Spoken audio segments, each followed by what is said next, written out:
September 1968. New York City hummed with the electric chaos of late summer, but inside a cramped rehearsal space on the Lower East Side, silence hung heavier than the cigarette smoke. Lou Reed sat alone on a torn amplifier, a telephone receiver pressed against his ear, his free hand trembling slightly as he lit another cigarette. On the other end of the line, 3,000 miles away in a London hotel room, John Cale listened to words that would haunt him for decades. What Reed said that night wouldn't surface until 2008, buried in a cassette tape Cale had hidden in his personal archive. The conversation lasted 17 minutes. By the time it ended, the Velvet Underground as the world knew it was dead, and two musical geniuses had begun a 40-year journey through anger, silence, and eventually something resembling forgiveness. But before we dive into that September night and the secrets it held, a moment to ask you something. If you value stories that go beneath the surface of rock history, stories that reveal the human fractures behind the music, please consider subscribing to this channel. We bring you the untold moments, the archived revelations, the conversations that shaped the artists you thought you knew. Your subscription helps us continue uncovering these hidden chapters. Now let's return to 1968, to a phone call that changed everything.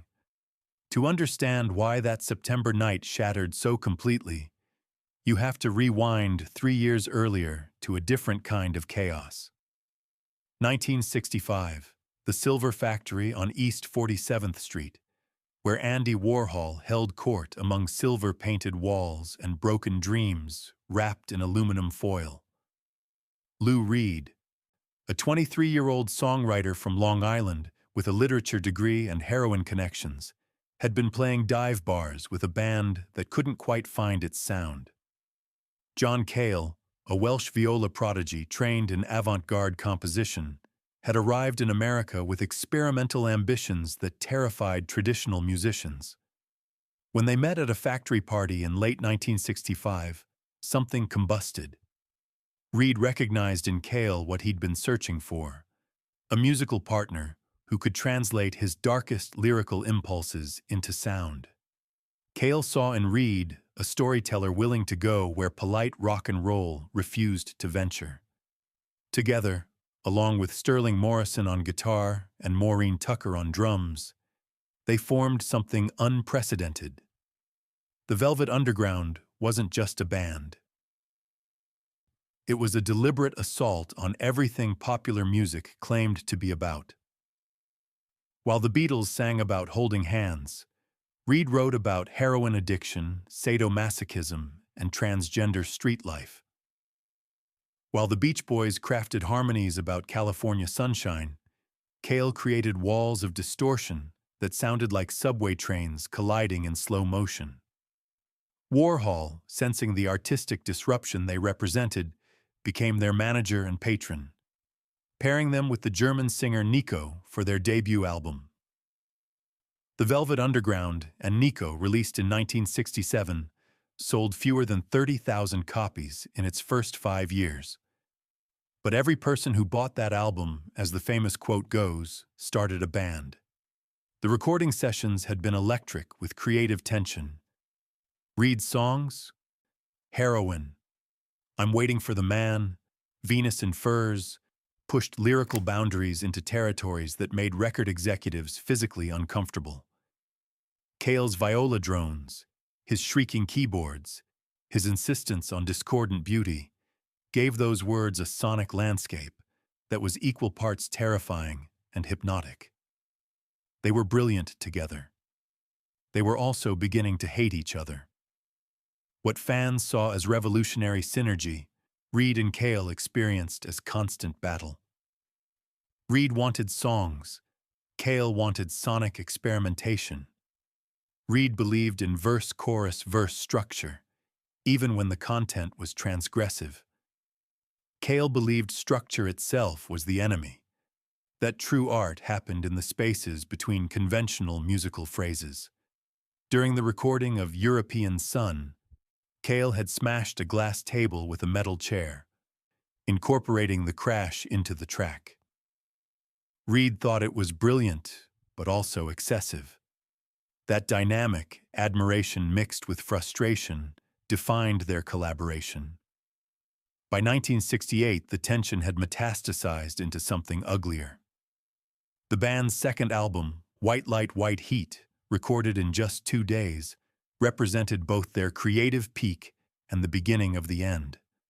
Songs like Sister Ray, a 17-minute improvised odyssey through drug deals and oral sex, showcased what happened when Reed's narratives collided with Cale's noise. The album was a masterpiece of controlled chaos. It was also almost unlistenable to mainstream audiences, which meant it sold even worse than their debut. Record labels grew nervous. Venues stopped booking them. Money, always scarce, became nearly non-existent. The band, living in various states of poverty and addiction, began to fracture along the fault line that had always run between Reed and Cale's visions. Reed started talking about accessibility, about crafting songs that could reach larger audiences without sacrificing artistic integrity. Cale heard this as betrayal, as surrender to commercial pressure. Cale wanted to push further into experimental territory, to make their next album even more challenging. Reed heard this as self-indulgence, as art for art's sake that would leave them playing to empty rooms forever. Sterling Morrison and Maureen Tucker found themselves caught between two immovable forces, both of whom believed themselves to be saving the band while actually destroying it. Complicating everything was Nico, the icy German chanteuse Warhol had insisted join the group. Reed had written songs for her, beautiful and haunting pieces like Femme Fatale and I'll Be Your Mirror. But he'd also fallen into a toxic romantic entanglement with her, one that left him jealous and controlling. Cale, meanwhile, had become Nico's primary musical collaborator after her departure from the band, helping her craft her solo work. To Reed, this felt like poaching, like Cale was taking his artistic property and his complicated ex-lover and building something separate, something that didn't include him. The professional disagreements now carried personal venom. In early 1968, after a disastrous residency at the Boston Tea Party, where the band's experimental improvisations drove half the audience to leave mid-set, Reed made his decision. John Cale had to go. Not the whole band, not a hiatus, just Cale. Reed convinced Morrison and Tucker that Cale's avant-garde impulses were killing their commercial viability. He had already found a replacement, a clean-cut musician named Doug Yule, who could play bass and sing harmonies, and crucially, wouldn't challenge Reed's artistic direction. Morrison and Tucker, exhausted from mediating endless fights and worried about money, reluctantly agreed. But nobody wanted to tell Cale face-to-face. John Cale was in London, working on Nico's solo material when the call came. It was late evening in New York, past midnight in London.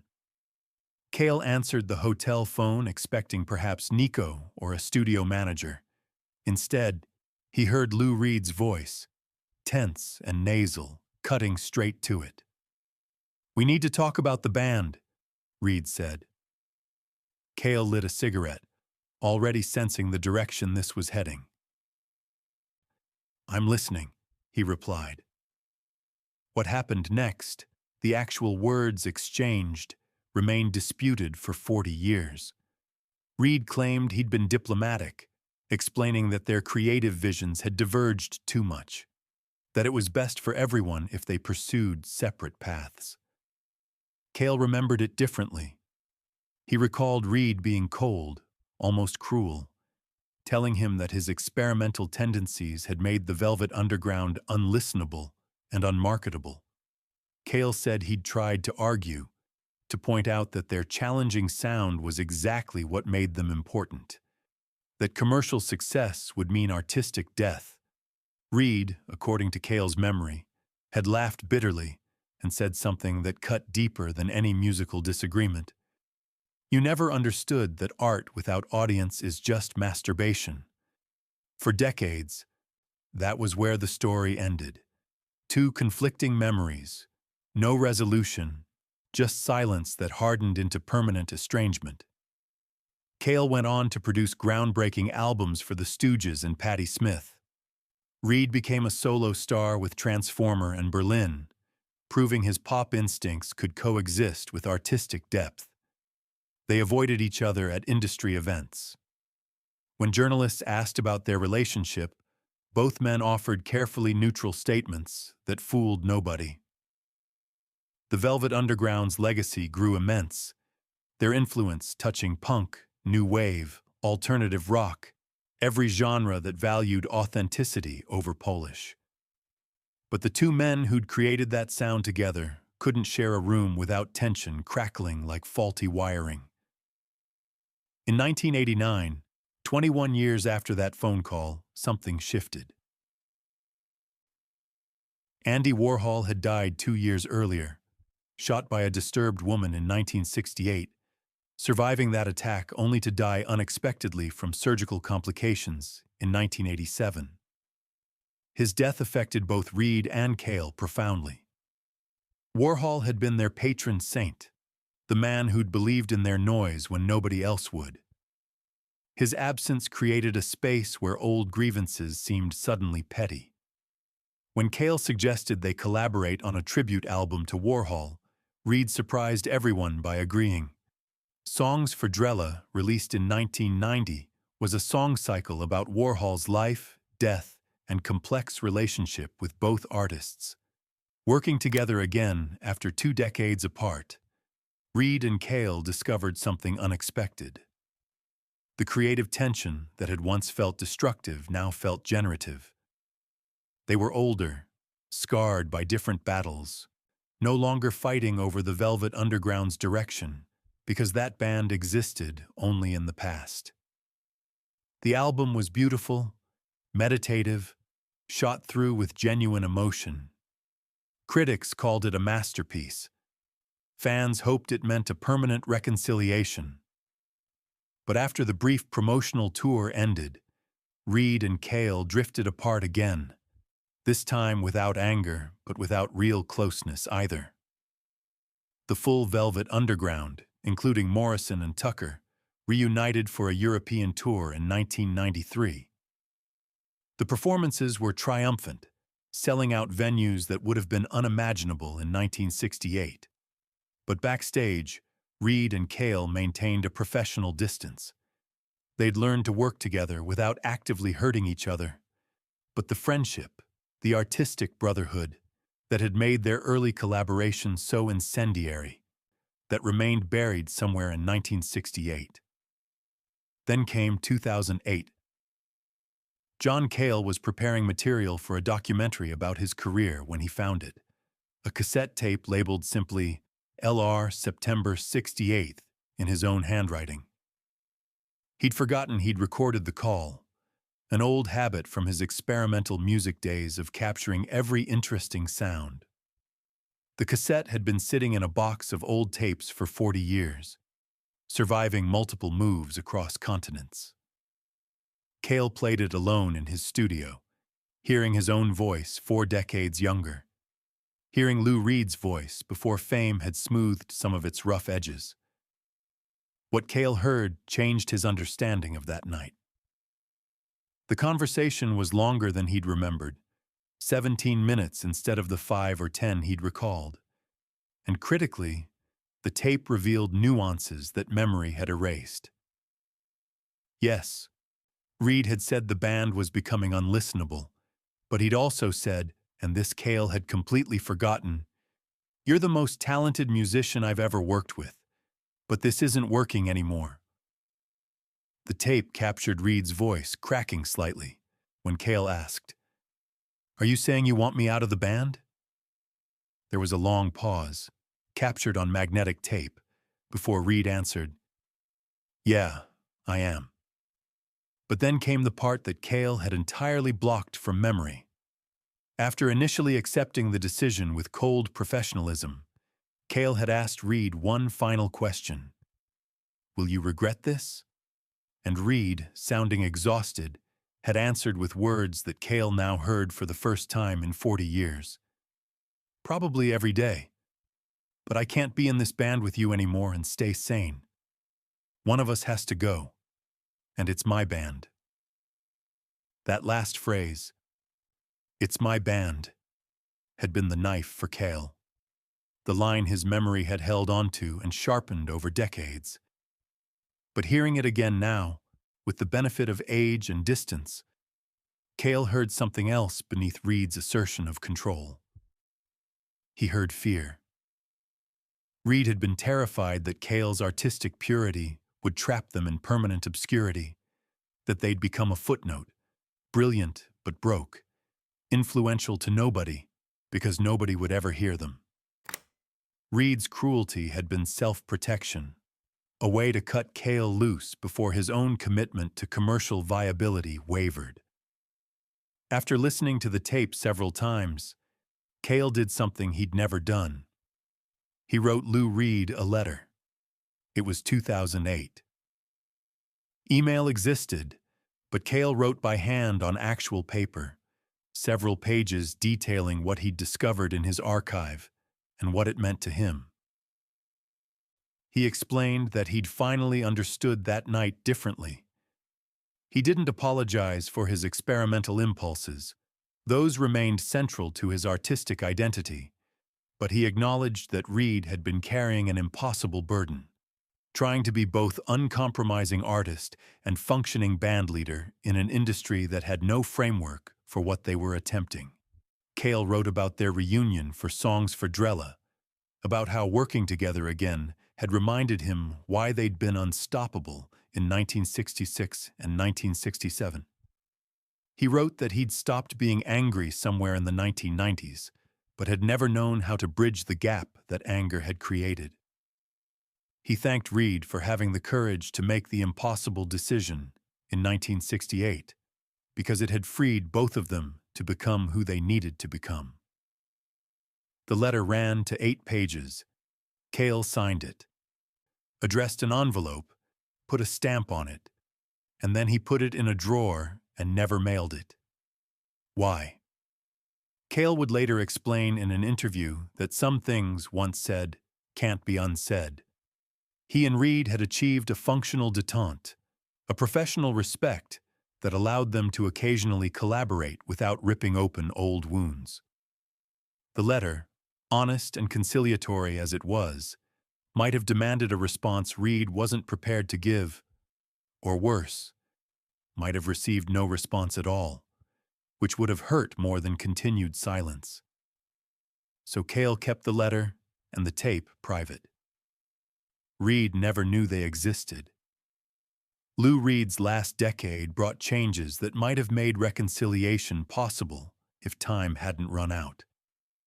In 2008, the same year Cale found the tape, Reed married the artist Laurie Anderson. Anderson softened Reed in ways friends had never seen. The combative, prickly rock star who'd built walls around his vulnerabilities began talking about love and meditation and Tai Chi. He began acknowledging past mistakes more openly in interviews, though he remained characteristically Lou Reed about it, admitting fault while also defending his younger self's decisions. In 2011, Reed and Cale appeared together at a Velvet Underground retrospective event. There's footage of them standing side by side, looking at photographs from the 1960s. They're in their late 60s and early 70s now, both wearing dark clothes, both with lined faces that carry the weight of complicated lives. Someone caught them laughing at something, a genuine moment of shared amusement. An observer later said Reed had touched Cale's shoulder briefly, a gesture so casual it almost seemed unconscious.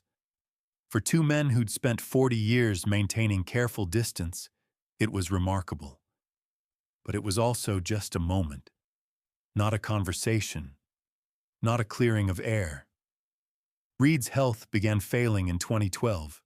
Hepatitis C, contracted decades earlier during his heroin years, had destroyed his liver. He received a transplant in April 2013, but his body never fully recovered. Laurie Anderson later described those final months as peaceful despite the pain. Reed practicing Tai Chi even when he could barely stand, listening to music constantly, preparing for death with more acceptance than he'd ever shown for most things in life. Did he think about John Cale during those last days? Anderson suggested he thought about everyone he'd loved and fought with, that his final months involved a kind of internal accounting. But she never specified conversations or regrets about particular people. Lou Reed died at his home in Long Island, New York, on a Sunday morning. Laurie Anderson was with him. He was 71 years old. The news hit the music world like a shockwave. Tributes poured in from every corner of rock, punk, alternative, and experimental music. David Bowie called him a master. Patti Smith said he'd changed what was possible in song. Younger artists who'd never met him spoke of his influence as formative, but the statement everyone waited for came from John Cale. Cale's tribute appeared on his website within hours of Reed's death. It was brief, characteristically unsentimental, but underneath the sparse language, grief was palpable. "The news I feared the most has come true," Cale wrote. "Lou has died. I've lost my long-term collaborator and my friend. The world has lost a fine songwriter and poet. I've lost the partner with whom I created the music that defines my life." He included a photograph from 1966, the two of them young and impossibly cool in the factory's silver light.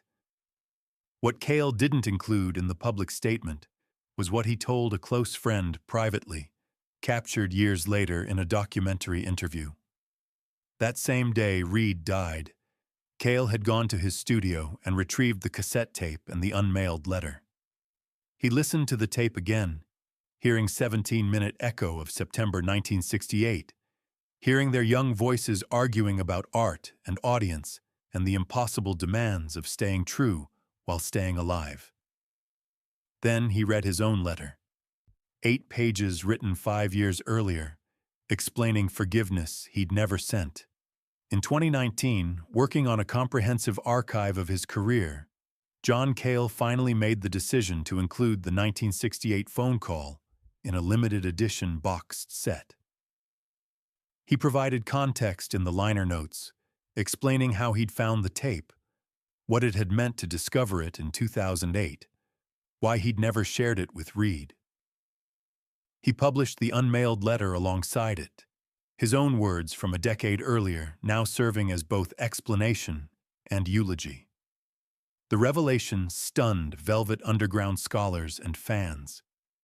Here was documentation of the actual moment the band had fractured, not filtered through decades of memory and myth, but preserved in magnetic particles. The original hurt in all its complexity. Listening to the tape now, knowing how the story ends. Lou Reed dead and John Cale still carrying the weight of words exchanged and never fully reconciled. It's almost unbearable. You hear two brilliant, damaged young men who loved what they created together, but couldn't find a way to keep creating it. You hear Reed trying to be decisive and Cale trying to maintain dignity while his world collapses. You hear the exact moment, 17 minutes into the call, when Cale says, "Okay," in a tone that accepts the inevitable, and Reed says, "Okay" back, and there's this terrible silence before one of them hangs up. Neither says goodbye. Cale's liner notes for the boxed set end with a reflection that cuts to the essential tragedy. Lou made the right decision in 1968, Cale wrote. We would have destroyed each other if we'd continued. We were both too stubborn, too convinced of our own vision, too young to understand compromise. But making the right decision doesn't mean it didn't hurt, doesn't mean it didn't leave a mark. For 40 years, we circled around that hurt. We made peace with it enough to occasionally work together, but we never really addressed it. And then he died. And I was left with a cassette tape and a letter I never sent. The question that haunts the Velvet Underground story isn't whether Lou Reed was right to push John Cale out. Creatively, the evidence suggests he probably was. The Velvet Underground's post-Cale albums, while lacking the experimental edge of their early work, found audiences and created songs that became classics. Cale's solo career and production work proved his avant-garde instincts weren't just valid, but visionary, influencing generations of experimental musicians. They were both too talented, too driven in different directions, to remain in the same band. The tragedy isn't the separation. It's that they spent 40 years unable to fully address what the separation had meant. What could have happened if Cale had mailed that letter in 2008? Would Reed have responded? Would they have had one honest conversation, clearing away decades of careful neutrality? Or would the letter have been too much, demanding emotional availability neither man had ever been comfortable offering? We'll never know. Reed died without hearing the tape, without reading Cale's belated understanding. Cale lives with both, documents of a wound that never quite healed, because it was never quite acknowledged. The Velvet Underground's influence today is almost immeasurable. They sold almost nothing in their time but changed everything that came after. Every punk band, every indie rock group, every artist who values rawness over polish, every songwriter who refuses to make darkness pretty, they all trace a line back to those albums Reed and Cale made together between 1966 and 1968. The irony is that the creative tension that made those albums revolutionary, the friction between Reed's narrative drive and Cale's sonic experimentation, was the same tension that made their partnership unsustainable. You can't separate the art from the conflict that generated it. John Cale, now in his 80s, occasionally speaks about Lou Reed in interviews. The anger is long gone. What remains is something more complicated: gratitude, loss, and a kind of wondering about alternate histories. What if they'd found a way to communicate better in 1968? What if Reed had lived longer, giving them time to have one final collaboration, one last conversation? But history doesn't offer alternate versions. We're left with what happened: a 17-minute phone call, 40 years of careful distance, occasional collaborations that proved they could still create magic together, and then death, which ended all possibility. The cassette tape sits now in an archive, available for researchers and devoted fans to hear. Those 17 minutes contain so much of what defined the Velvet Underground: brilliant people pushing each other toward greatness, while simultaneously pushing each other away. You can hear it in Cale's voice when he asks why, in Reed's voice when he struggles to explain. You can hear the fundamental incompatibility and the undeniable creative chemistry existing in the same conversation, in the same partnership, tearing itself apart because that's what it had to do to survive in different forms. In the end, the story of Lou Reed and John Cale isn't about heroes or villains, right or wrong decisions. It's about the cost of artistic, uncompromising vision, about how sometimes the thing that makes collaboration brilliant is exactly what makes it impossible to sustain. It's about words spoken and words left unsaid, about cassette tapes hidden in boxes and letters that never get mailed. It's about two men who changed music together and then spent the rest of their lives figuring out how to exist in the same world without destroying each other or denying what they'd created together. It's about how some separations are necessary and devastating in equal measure, and how 40 years isn't always enough time to fully understand what you lost when you decided to survive.